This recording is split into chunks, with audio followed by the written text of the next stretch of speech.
Hello everyone, welcome to Chandni software. आज की इस वीडियो में हम बैंक रिकंसिलिएशन करना सीखेंगे। सबसे पहले सॉफ्टवेयर स्टार्ट करके कंपनी मेनू में एंटर हो जाएंगे। उसके बाद मेन मेनू में 4 number report, 1 number day book, 5 number bank reconciliation. यहाँ पे जो बैंक का आपको रिकंसिलिएशन करना है वो बैंक पे आपको एंटर दे देना है। एंटर देते ही ऑटोमेटिक ए बैंक के अंदर जो ट्रांजेक्शन किया होगा वो आ जाएगा। यहाँ पे आपका जो मंथ का करना चाहते हो, मैंने पूरा पीरियड लिया है, आपको जो मंथ का करना चाहते हो वो मंथ का यहाँ पे पीरियड लिख देना है। लिखने के बाद आपको एक इनपुट पूछेगा ओपनिंग बैलेंस। यदि आपका बैंक का बुक का कुछ ओपनिंग और स्टेटमेंट में ओपनिंग है तो यहाँ पे आप इंटर कर सकते हो। अभी मेरा कोई ओपनिंग नहीं है तो मैं नहीं लिख सकता, लेकिन आपको एक एरर कैसे, यदि आप डिफरेंट लिखेंगे तो एरर कैसे शो करता है वो बताऊंगा। जैसे मेरा बुक में कोई ओपनिंग नहीं है, इसका मीनिंग ऐसा हुआ कि मेरा स्टेटमेंट में भी कोई ओपनिंग नहीं है, तो मैंने यहाँ पे 5000 लिख दिया। लिखते ही एंटर करेंगे तो ऑटोमेटिक सॉफ्टवेयर यहाँ पे एरर दे देगा, क्योंकि आपका बुक का बैलेंस 0 था तो बैंक का बैलेंस नहीं हो सकता है, तो यहाँ पे आपको एरर दे दिया। तो ऐसे कोई गलत एंट्री होगा, यदि आपका अमाउंट मैच नहीं होता होगा तो यहाँ पे आपको आ जाएगा। जैसे मैं अभी आपको ये ओपनिंग जो मैसेज आ रहा है उसको मैं रिमूव करके बताता हूँ। तो मैं यहाँ पे पहले फर्स्ट क्लोज कर दूंगा, वापस एंटर करूंगा और यहाँ पे ओपनिंग में 0 कर दूंगा। 0 कर दिया तो ऑटोमेटिक यहाँ पे मेरा जो डिफरेंस शो हो रहा था वो निकल गया। अभी मैं स्टेटमेंट टैली करने से पहले मेरा जो तारीख का स्टेटमेंट मिला ना उसका मेरे फर्स्ट टाइम में बैलेंस लिखूंगा। तो मेरा यहाँ पे बैलेंस समझो 9000 है, तो मैंने लिख दिया।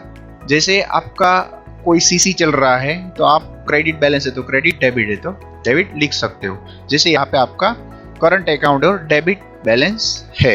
उसके बाद आपको यहाँ पे जैसे आप स्टेटमेंट में चेक करते जाएंगे, फर्स्ट ट्रांजेक्शन चेक करेंगे, जैसे पास हो गया तो उसके ऊपर आप प्लस करेंगे। जैसे 22 पे डाला था 23 पे पास हो गया। सेकंड मैंने उसको भी मैंने क्लियर कर दिया, 24 को पास हो गया। जैसे मेरा 2 रिसीव किया हुआ था, 2 पेमेंट किया हुआ था, वो सेम डे पेमेंट हुआ तो सेम डे मैंने टिक कर दिया। तो यहाँ पे मैं टिक करता जाऊंगा, ऑटोमेटिक यहाँ के उसका बैलेंस अपडेट होता रहेगा। जैसे मेरा अभी 1000 का डिफरेंट आ रहा तो ऑब्वियसली है कि मेरे को ए चेक भी पास हो गया है, तो ए मैंने पास कर दिया।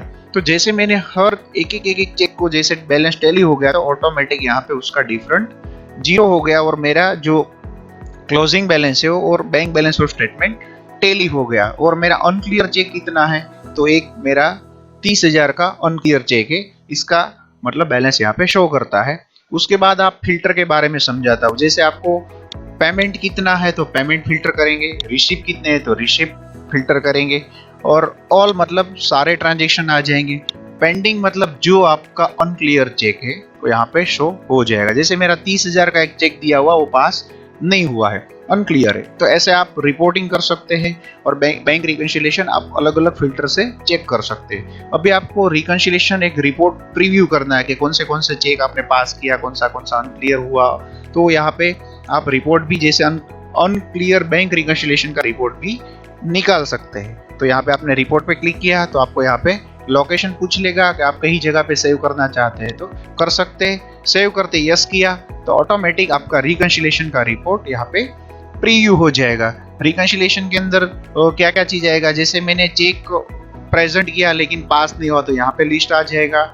लेकिन मैंने डिपॉजिट किया हुआ है और वो चेक मैंने अभी मतलब सामने बैंक में पास नहीं हो तो यहाँ पे आ जाएगा। तो ये दोनों का लिस्ट आ गया। जैसे मेरा as per bank book balance इतना है, उसमें से मेरा बैंक स्टेटमेंट के हिसाब से इतना है, क्योंकि मेरा जो एक चेक है वो अभी एडजस्टमेंट नहीं हुआ है। तो ऐसे आप बैंक रिकंसिलिएशन कर सकते हैं, बैंक रिकंसिलिएशन का रिपोर्ट निकाल सकते हैं।